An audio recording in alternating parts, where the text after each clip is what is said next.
So you want to launch a fundraising event in the next 30 days. In this video, I'm going to break down how to do that. But there's a lot of caveats that I'm going to say before I give you this plan. The first thing is this: I do not recommend events for your first fundraiser because events are expensive.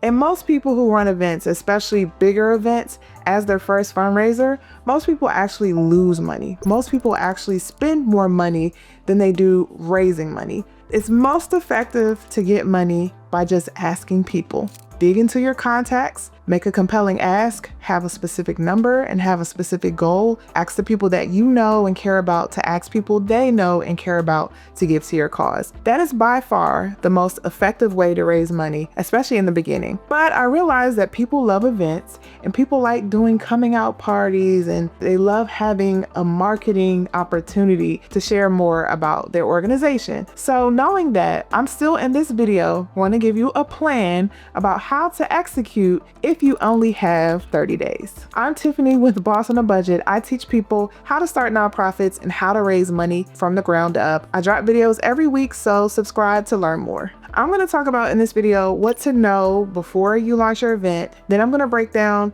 the 4 weeks and planning for your event. And then I'm going to talk a little bit about what to do after the event. So before you launch any kind of event, the first thing you got to understand is what is the goal of the event? Is the event to raise money or is the event to raise your visibility? And maybe your goal is both, but one of those things has to be the primary goal. And if you want to raise money from your event, please set an amount that you want to raise. It's really important to have a numeric goal because it measures your success, but also it gives you something to strive for, and people like giving to something that they feel is tangible. So have a sense of why you're having the event and what you want to accomplish in numbers. Is it to reach out to a certain number of people? Is it to gain a certain number of contacts? Whatever that number is, make sure you know before you launch.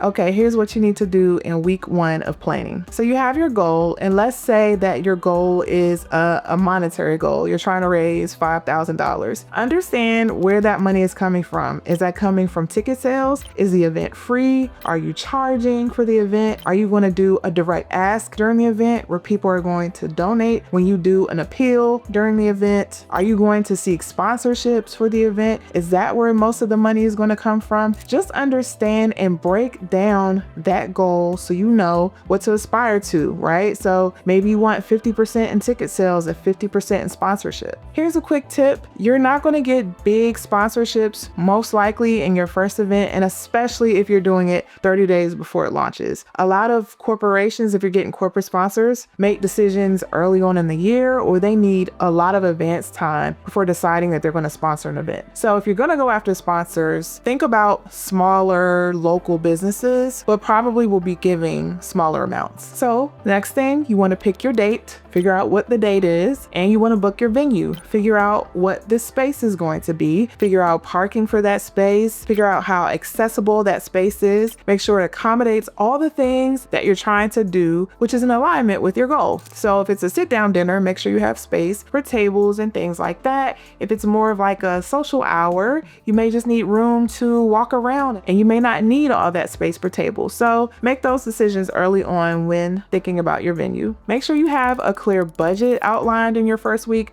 of how much you want to spend so that you do not go over that budget, but also so that you have a good understanding of how much money is going to take to actually raise your money, because you may raise enough money to hit your goal, but the cost of the event may make that zero and you may not profit anything at all. Recruit your team. Make sure you have some people who will assist with the planning of the event, with the execution of the event, with the cleanup of the event and any follow-up. Prepare your invitations, start sending out save the dates and information about the event so people are aware of when it's happening and where it's happening, especially those in your contact list, and get your volunteers and board involved in inviting those people and making sure they reach out to their contacts as well.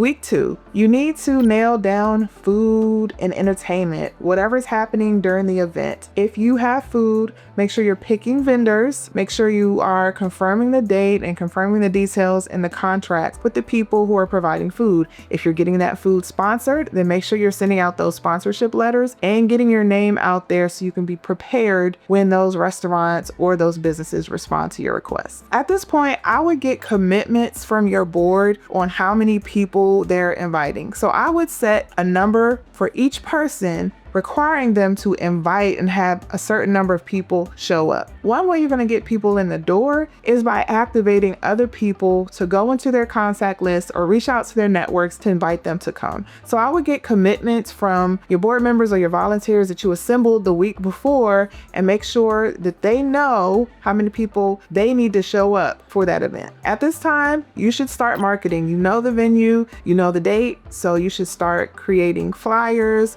social media posts. You should start thinking about media in your local area that you want to reach out to in order to market the event. Now, if you're doing outreach to news media, you want to really make sure you secure that in that last week because they want to feature events that are happening pretty soon, but you still want to have a plan for who you want to reach out to and for those announcements. But you can still start making press releases, making flyers, things like that, so you can distribute the information to your contacts. If you have print items that you're going to have during the event, I would start ordering these right now because there may be some lead time or you may need time for processing that or getting those things made in time for your event. Make sure you secure entertainment like a DJ or face painters and things like that. Okay, week 3. I would start thinking about the run of show, which is your outline of what's going to happen during the event. So how long is the event and what's going to happen? You should be planning it to the T. You should know by minute what's going on. So for 30 minutes in the beginning, we're doing this. For an hour, we're doing this. If you're having people speak, have people confirmed, have their time set in stone. Make sure those people know when they're supposed to be in position and when they're supposed to be in place. Produce that run of show and make sure you send it to all the people who have some kind of participation in the event. Now's the time to start doing follow-ups. So you probably started doing some marketing the week before. You probably started reaching out to some of your contacts to let them know about the event. And this is the time to follow up to see if they have any questions, to confirm whether or not they're coming. And for people who have not responded to you, make sure you follow back up with them with another invitation to make sure they got your original invitation and they can confirm whether or not they're coming. If you've reached out to sponsors, make sure you follow up with them if they haven't responded to you. Sometimes it takes several times to reach out to people for them to pay attention to your initial request. So don't give up, especially if you're doing this last minute. You got to be tenacious, so you got to keep going. The last week before the event, this is week 4, this is what I would do. Start posting daily, multiple times a day on all your social media channels to announce the event. Go live, feature different people, share stories, set up people who are going to share your information on their pages to make sure you're getting the word out. Secure those media features if you want to be featured on the radio or in the local news, or if you want a local news reporter to come out, make sure you secure those and have those set in stone. Confirm head counts if you have a caterer or a vendor coming, confirm numbers so you're prepared for the type of activities that you're planning to do during the event. I would do a dry run of the event. So even if all the people who are participating can't be there, at least do a mock event so you can see for yourself how it will go and how things will be positioned during that event. Especially if you're doing an appeal for money, make sure you have things in place so people know where to donate, so people know where to write their checks or where to put cash or where to go on their phone to fill out a donation form. Just know in the last week leading up to the event, this is when most people will RSVP or pay for their tickets. So it's important to do a last push and do more follow-ups. Don't be afraid to follow up with people. Most people are distracted and just forget. So you can't be shy about following up and confirming with people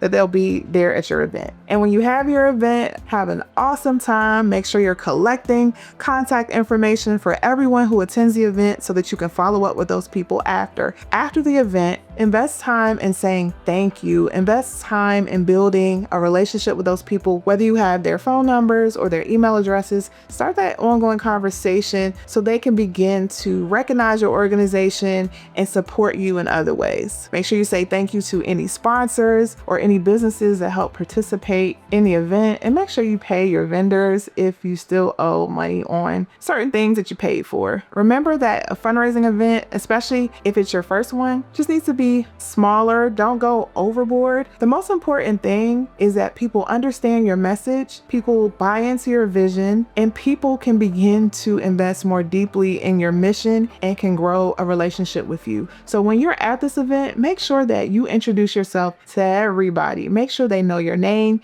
you know their name, collect business cards. Again, as I said, make sure you have contact information for people, because the follow-up, the relationship after, is so important. And some people may not give during that event, but that does not mean that they will never give. So it's really important for you to get their information and to keep them abreast of what's happening with your organization. That was a bare bones plan for executing a fundraising event in 30 days. Ideally, you would have more time than that, but I know a lot of people operate very quickly and they try to move quickly, especially when they're new. So follow that plan. If you need help with starting your nonprofit, you can always visit me at bossonabudget.com. And if you're unsure of how to start a nonprofit, comment nonprofit checklist below, and I'll send you a free checklist to help you walk through all the steps to start your nonprofit. Thank you for watching, and I'll see you in the next one.